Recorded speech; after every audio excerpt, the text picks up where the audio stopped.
नमस्कार मित्रांनो, मुरंबा ह्या मालिकेच्या आजच्या भागामध्ये आता मात्र रेवाने ह्या माणसाला पैसे दिलेले आहेत आणि त्याला बायकोची आणि मुलाची धमकी दिलेली आहे की जर तू हे काम पूर्ण नाही केलं तर मात्र मी तुझ्या प्रपंचाला म्हणजे उद्ध्वस्त करून टाकेल। तेव्हा आता तो बिचारा खूप घाबरलेला असतो आणि तो म्हणतो की खरंच मला इथून रिकाम्या हाताने गेलेलं नाही चालणार, काहीतरी आता मला करावंच लागेल। अक्षय सर बाहेर केव्हा जातील याची मला वाट बघावीच लागेल। आता मात्र पूर्णपणे जीवावर बेतलेला आहे, त्यामुळे मला अक्षय सरांची अगदी बाहेर पडण्याची वाट बघावीच लागेल। परंतु तो अक्षय बाहेर येण्याची वाट बघत असतो आणि तेवढ्यात दरवाजा वाजतो तर तो लगेच एका बाजूच्या साईडला लपतो। अक्षय मात्र आता त्या क्लाउड किचनचा दरवाजा बंद करतो आणि तेथून निघून जात असतो, हा मात्र तेथे लपलेला असतो। तेव्हा अक्षय गेलेला आहे बघून मात्र तो किचन मध्ये येतो आणि त्याला रेवाने जे करण्यासाठी सांगितलेलं असतं ते तो करतो। त्यानंतर इकडे रमा ही आरोहीशी छान गप्पा करत असते आणि ती रमा विचारते की काय ग आरोही, तुला जर रेवाच्या मावशीच्या बरोबर असली तर मात्र तुला आईची आठवण येत नसते? त्यावरती आरोही म्हणते की आई अगं मला सुद्धा तुझी फार आठवण आली, खरंच तुला खूप मिस केलं। पण मला आता गोष्ट सांग बरं, मग आजचा तुझा दिवस कसा गेला बरं? अगं काही उद्याची कामं वगैरे झाली, रिझल्टची तयारी झाली का? तेव्हा रमा खुशात म्हणते की हो सगळी तयारी झालेली आहे, आज खूप काम मी केलेलं आहे। तर त्यानंतर आरोही म्हणते की हे बघ आई, तू तर शाळेची ट्रस्टी आहे, तू तर माझी आई आहे, मग तू तर मला खरंच माझा रिझल्ट बघितला असेल नक्कीच, त्यामुळे सांग ना प्लीज प्लीज आई माझा रिझल्ट काय आलेला आहे। रमा आता हसते आणि म्हणते की लाडीगोडी करते, मी तुला लाडीगोडी लावते। रमा म्हणते की हो मी तुझा रिझल्ट बघितलेला आहे, पण मी तुला नाही सांगणार कारण ते नियमाच्या बाहेर आहे। तेव्हा आता आरोही म्हणते की आई प्लीज अगं सांग ना, प्लीज सांग ना आई, प्लीज अगं मी फर्स्ट आहे की सेकंड आहे? त्यावरती आता रमा म्हणते की हे बघ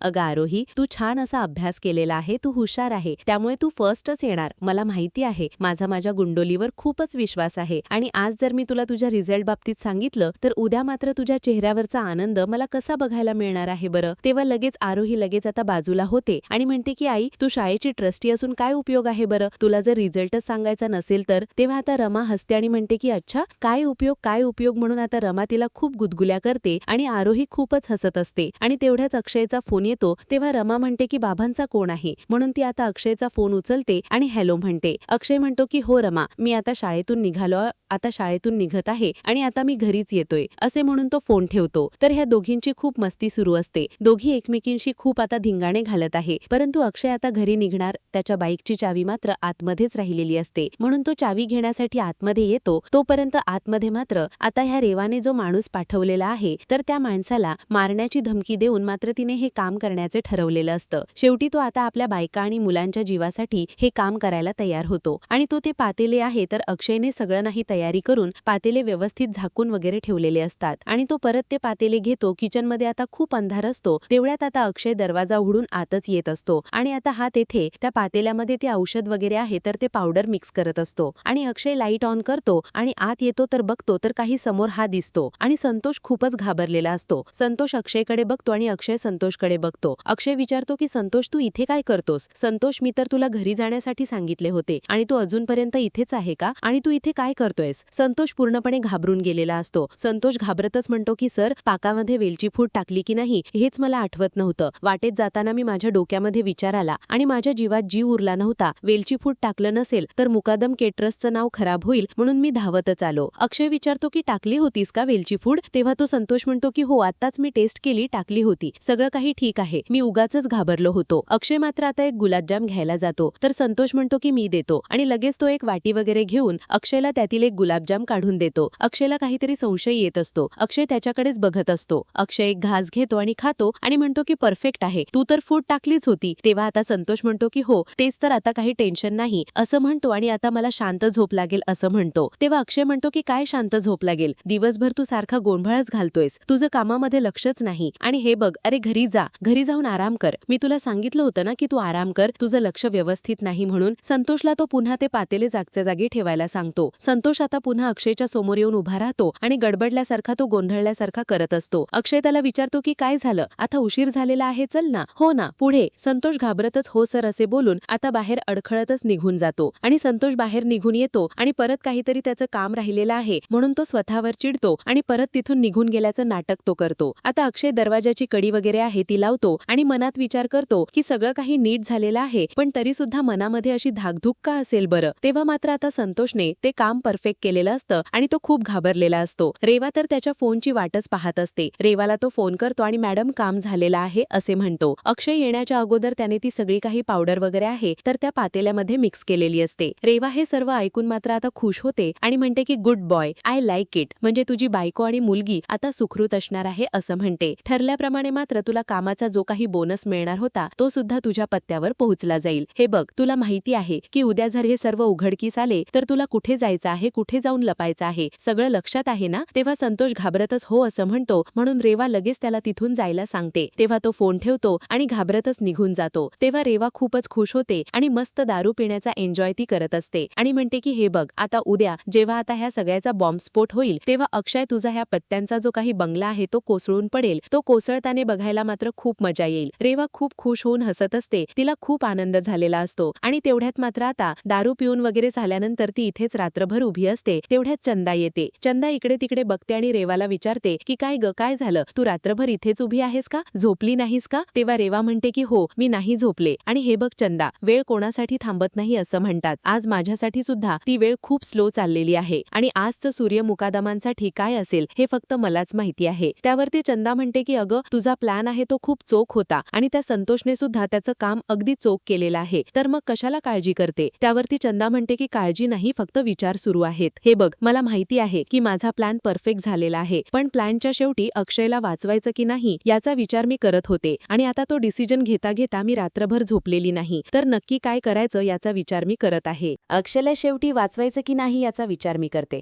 एनिवे, आपण मात्र ह्या खेळाचा दी एंड करूयात आणि अक्षयची स्टोरी मात्र कायमचीच संपवून टाकूयात.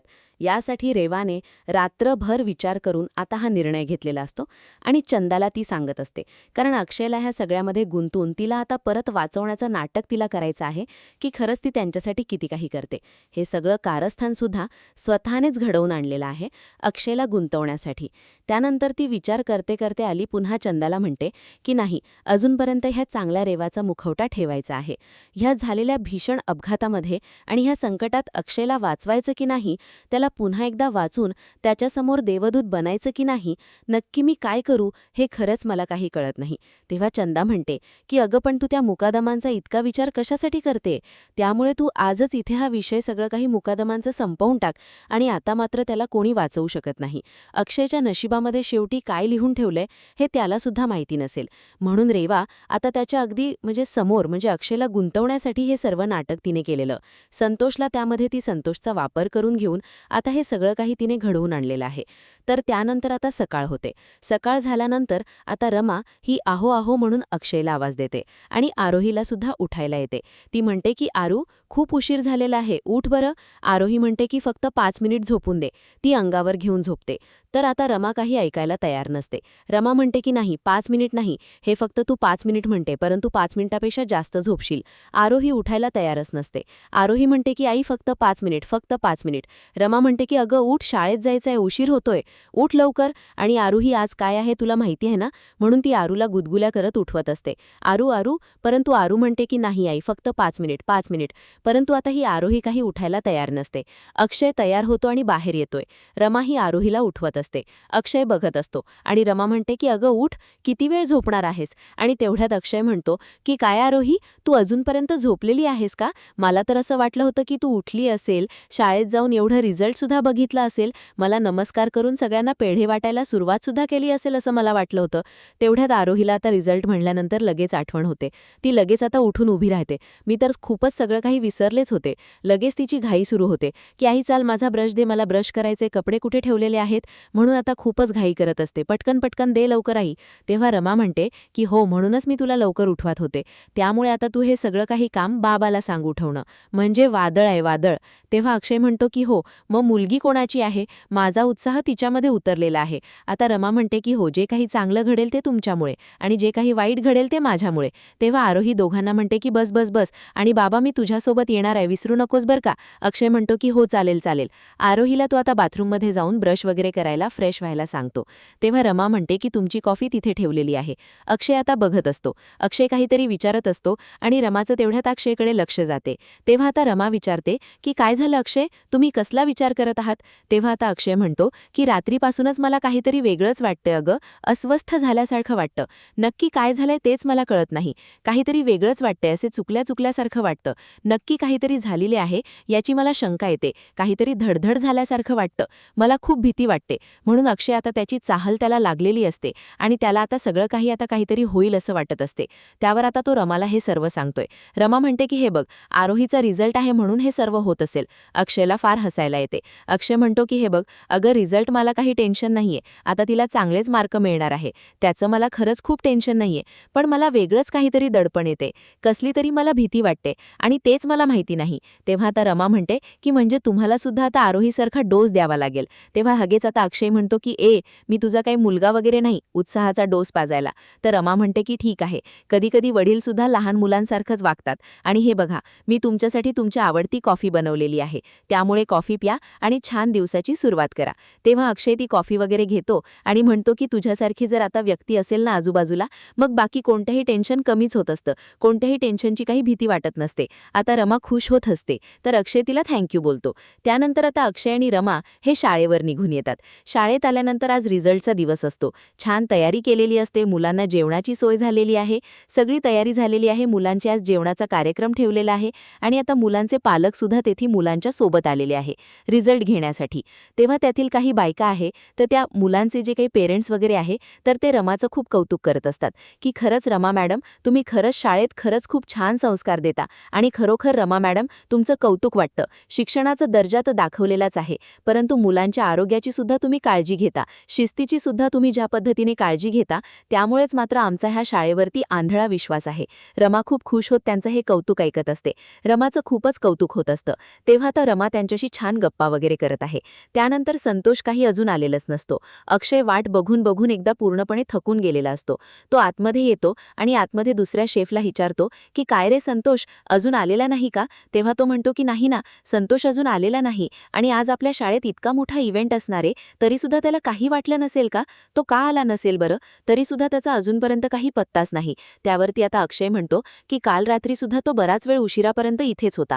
बायकोची तब्येत बिघडली म्हणून कदाचित तो आज आला नसेल आणि हरकत नाही, आता फक्त वाटायचं बाकी आहे, मग आपण ते देऊ शकतो. म्हणून तो आता प्रत्येक वाटीमध्ये गुलाबजाम वगैरे आहे तर तो गुलाबजाम वाटीमध्ये भरतो आणि आता त्या प्लास्टिकच्या डब्याला झाकण वगैरे लावले जात असते. अक्षय तो त्याची मदत करत असतो.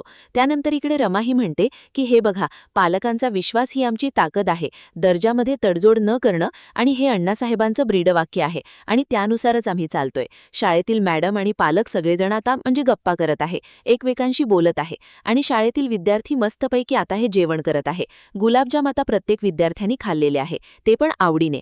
त्यानंतर आता इकडे रिवा गाडीतून जात असते आणि तिला कॉल येतोय. तेव्हा रिवा कॉल उचलते आणि म्हणते की मी किती वेळेस सांगितलेले आहे की जोपर्यंत मी कॉल करत नाही तोपर्यंत मला कॉल करायचं नाही म्हणून. आता मात्र लक्ष देऊन ऐकायचं. ठरल्याप्रमाणे मात्र सगळं